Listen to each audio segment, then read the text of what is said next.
ఎప్పుడూ కూడా ఇలాంటి పనులు చేయకండి. ఏ పనుల వల్ల అయితే ఇతరుల మనసు డిస్టర్బ్ అవుతుందో అలాంటి పనులు.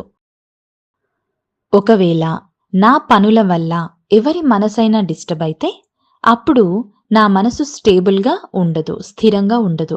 ఇది సిద్ధాంతం. మనం మార్కెట్‌కి వెళ్లి ఇతరుల వెహికల్ బ్లాక్ అయ్యేటట్లు మన వెహికల్‌ని పార్క్ చేస్తూ ఉంటాము. అవునా? అప్పుడు ఇతరులు మన గురించి ఆ 2 నిమిషాలలో 20 థాట్స్ క్రియేట్ చేస్తారు.